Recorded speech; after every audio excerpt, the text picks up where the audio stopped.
இன்னைக்கு இந்த மண்டபத்துல வந்திருக்கக்கூடிய இளைஞர்களாக இருக்கட்டும், ஜோடிகளாக இருக்கட்டும், அவங்களுடைய உற்றார் உறவினர்கள் நீங்க அத்தனை பேரும் மிகுந்த மகிழ்ச்சியோடு வந்திருக்கீங்க. அது குறிப்பா மகளிர் மிகப்பெரிய ஒரு மகிழ்ச்சியில் இருக்கின்றீங்க. ஏன்னா இன்னைக்கு இந்த அரசு பொறுப்பேற்ற இந்த 4 வருடம் 10 மாதங்களும் மகளிருக்கான அரசாக நம்முடைய அரசு செயல்பட்டிருக்கிறது. நம்முடைய முதலமைச்சர் அவர்கள் பொறுப்பேற்று அவர் போட்ட முதல் கையெழுத்து மகளிருக்கான விடுதல் பயண திட்டம். பெண்கள் படிக்கணும்னு முதலமைச்சர் காலை உணவு திட்டம். பெண்கள் பள்ளிக்கூடம் படிக்கப்பட்டது, உயர்கல்வி படிக்கணும், காலேஜில் போய் படிக்கணும்னு தமிழ் புதல்வன் திட்டம், புதுமை பெண் திட்டம்.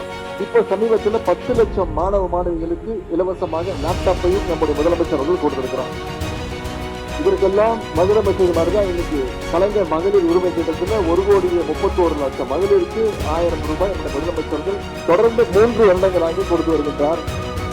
இந்த மாசம் பிப்ரவரி மாசம் அவங்களுக்கு தெரியும், பிப்ரவரி 13ஆம் தேதி காலையில 6 மணிக்கு அனைத்து மகளிருடைய அக்கௌண்ட்லயும் 5000 ரூபாய் ஏறிடுச்சு. யாருக்கும் ஒன்றும் புரியல, மிகப்பெரிய ஒரு சர்ப்ரைஸ்.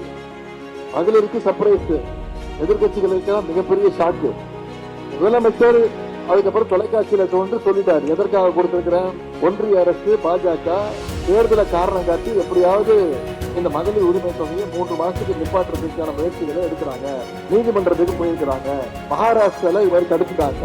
ஆனா அதையெல்லாம் நான் முறியடிக்கிறேன், நான் 1000 ரூபாய் தானே நீ கொடுக்க கூடாதுன்னு சொல்றேன், என் மகளிருக்கு நான் 5000 ரூபாய் கொடுக்குறேன்னு 1,31,00,000 மகளிருக்கு 5000 ரூபாய் 3 மாசத்துக்கு மகளிர் உரிமை தொகை 1000, கோடை சிறப்பு தொகையாக 2000 5000.